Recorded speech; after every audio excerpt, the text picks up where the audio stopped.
Assalamualaikum warahmatullahi wabarakatuh. Halo anak-anak semua, apa kabarnya? Pada kesempatan ini, berjumpa lagi dengan saya, Bu Erni Tias Fatmani. Kita akan belajar mengenai prakarya tentang pengolahan bahan pangan serealia. Sebelumnya, apakah kalian sudah pernah mendengar apa itu serealia? Pasti sudah pernah mendengar mengenai sereal, makanan yang biasanya digunakan untuk sarapan orang-orang barat. Nah, serealia itu mirip dengan itu, yaitu istilah serealia pada umumnya digunakan untuk menunjukkan berbagai jenis tanaman famili rumput-rumputan atau padi-padian yang menghasilkan biji-bijian yang bisa dimakan. Pengertian lain serealia yaitu jenis tumbuhan golongan rumput-rumputan yang dibudidayakan untuk menghasilkan biji sebagai bahan pangan. Jadi pokok dari serealia adalah jenis tanaman biji-bijian yang digunakan sebagai bahan pangan. Karakteristik serealia sendiri yang pertama adalah biji tumbuhan serealia sebenarnya adalah buah tipe khusus yang disebut sebagai Caryopses. Apa itu Caryopses? Caryopses adalah buah kering yang memiliki dinding buah yang tipis, mengandung satu biji, yang kulit buahnya berlekatan dengan kulit biji. Jadi, biasanya orang-orang itu salah paham antara buah Caryopses dan dianggap sebagai biji. Misal, padi. Padi itu sebenarnya bukan biji, tetapi dia adalah buah. Bijinya ketika dia sudah dikupas menjadi beras. Kemudian ada jagung. Satu buah jagung itu bukan biji, tetapi itu adalah buah. Jadi yang dimaksud dengan Caryopses adalah buah yang seperti padi dan jagung. Kemudian karakteristik utama lainnya adalah serealia berupa bulir atau biji yang mengandung pati sebagai sumber karbohidrat. Jadi karakter utamanya dia harus mengandung pati sebagai sumber karbohidrat karena digunakan sebagai bahan pangan. Adanya kandungan pati menyebabkan serealia digunakan untuk bahan pangan pokok bagi sebagian penduduk dunia, tetapi hanya sebagian kecil dari jenis serealia yang digunakan. Jadi banyak sekali jenis serealia, tapi hanya sebagian kecilnya saja yang digunakan sebagai bahan pokok makanan.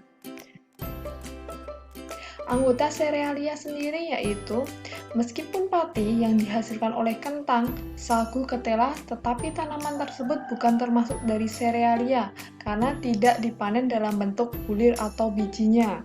Jadi yang serealia itu walaupun dia mengandung karbohidrat atau pati, tetapi kalau bukan berasal dari bulir atau bijinya, bukan disebut sebagai serealia.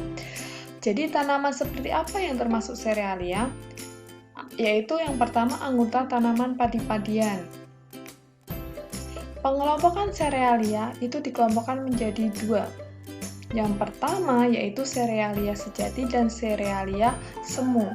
Serealia sejati adalah tanaman padi-padian yang berupa bulir atau biji. Macam serealia sejati yaitu padi, jagung, gandum, barley, sorghum, ragi, oats, jelai, soba, dan millet. Tanaman yang menghasilkan biji dan termasuk serealia tetapi bukan kelompok padi-padian disebut sebagai serealia semu. Jadi yang bukan berasal dari biji langsung itu adalah serealia semu. Contohnya adalah buckwheat, bayam biji atau set amaranth, dan quinoa. Kita akan belajar pada kesempatan ini yaitu kita belajar mengenai serealia sejati. Untuk serealia semuanya kita akan belajar untuk pertemuan yang akan datang. Serealia sejati yang pertama adalah padi. Kalian tentu sebagai warga Indonesia tentu tahu padi itu seperti apa. Padi atau Oryza sativa adalah salah satu tanaman serealia yang sudah menjadi makanan pokok di berbagai negara tropis termasuk Indonesia. Padi memiliki akar serabut, batang pendek, bentuk daun sejajar berwarna hijau muda dan hijau tua, bunga tersusun majemuk, Tipe buahnya adalah Caryopsis yang tidak dapat dibedakan antara biji dan buahnya atau bulirnya. Dan bentuk bulirnya lonjong dengan ukuran 3 mm sampai 15 mm yang tertutup oleh sekam atau palea dan lema. Tanaman padi adalah tanaman semusim dan hasil pengolahan padi disebut sebagai beras yang kemudian dimasak menjadi nasi untuk dikonsumsi sebagai sumber karbohidrat. Yang kedua adalah jagung. Jagung atau zemes merupakan tanaman serealia yang ditanam guna sebagai pakan ternak untuk bagian daun dan tongkolnya. Yang kedua, di bagian bulirnya dibuat minyak dan tepung maizena, dan ada bagian tongkol dan bulir yang telah dibuat tepung digunakan untuk bahan industri. Jagung kaya akan pentosa. Yang ketiga ada gandum. Gandum atau Triticum spp adalah jenis tanaman serealia yang termasuk ke dalam suku padi-padian yang mengandung banyak karbohidrat. Biasanya di Eropa, gandum menjadi makanan pokok. Gandum selain dijadikan makanan pokok juga diproduksi menjadi tepung terigu, pakan ternak, serta ada yang difermentasikan untuk menghasilkan alkohol. Selain itu, juga dapat dijadikan bahan industri. Gandum diklasifikasikan berdasarkan warna, tekstur biji, dan musim tanamnya. Berdasarkan warna gandum diklasifikasikan menjadi merah dan putih. Berdasarkan tekstur gandum diklasifikasikan menjadi soft, durum, dan hard.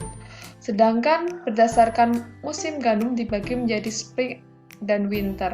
Secara umum gandum dibedakan menjadi durum wheat, soft wheat, and hard wheat. Yang keempat adalah sorghum. Sorghum spp atau sorghum ini adalah salah satu tanaman serealia yang serbaguna yang banyak digunakan sebagai makanan pokok, bahan baku industri, serta pakan ternak.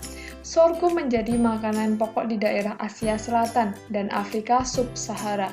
Di Indonesia, sorghum juga sudah mulai banyak dibudidayakan. Yang kelima adalah oats atau Harvard, Avena sativa L.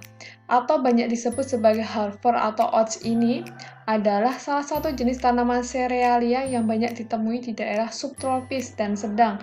Bulir yang dihasilkan oleh oats ini banyak dimanfaatkan selain untuk makanan pokok juga sebagai pakan ternak terutama kuda. Kalau kalian pengen lihat oats itu biasanya di makanan-makanan ringan yang dicampur dengan coklat, misal beng-beng, itu mengandung oats.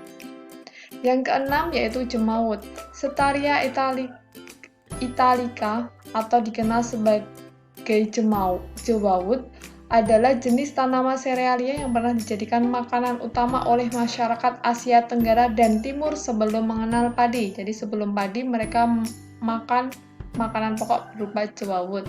Jewawut memiliki bulir yang kecil sekitar 3 mm dan warnanya beragam, ada hitam, ungu, jingga kecoklatan sampai merah. Tinggi tanaman jewawut dapat mencapai 2 meter. Ada dua varietas jewawut yaitu untuk dikonsumsi manusia yaitu S. italica variasi italica dan untuk pakan burung yaitu Setaria italica var. Moharica. Yang ketujuh adalah millet. Millet adalah kelompok tari tanaman serealia yang memiliki bulir berukuran kecil. Millet menjadi makanan pokok di Asia Selatan dan Afrika, sedangkan yang di tempat lain hanya menjadi pakan ternak atau burung peliharaan. Kandungan yang terdapat dalam millet adalah vitamin B dan mineral seperti vitamin B6, niacin, folat, zat besi, kalium, magnesium, kalsium, serta zinc. Yang kedelapan adalah jelai, Hordeum vulgare, atau jelai adalah salah satu jenis tanaman serealia yang berasal dari suku padi-padian yang banyak digunakan untuk pakan ternak, penghasil malt, serta untuk makanan kesehatan. Yang kesembilan dan terakhir yaitu fonio. Fonio adalah jenis serealia yang memiliki bulir kecil dan masuk dalam kelompok millet. Dua jenis fonio yang digunakan untuk budidaya yaitu Digitaria exilis dan Digitaria iburua. Kedua jenis ini sebenarnya sama, tetapi yang membedakan adalah milletnya. Fonio dapat menjadi tanaman alternatif yang relatif rendah pada daerah kekeringan seperti Afrika Barat. Sekian dari Bu Erni atas materi singkatnya mengenai pengolahan serealia. Besok kita akan masuk ke dalam serealia sejati. Tetap belajar di rumah, banyak membaca buku, banyak membuka internet mengenai serealia. Sekian, banyak salah mohon maaf. Assalamualaikum warahmatullahi wabarakatuh.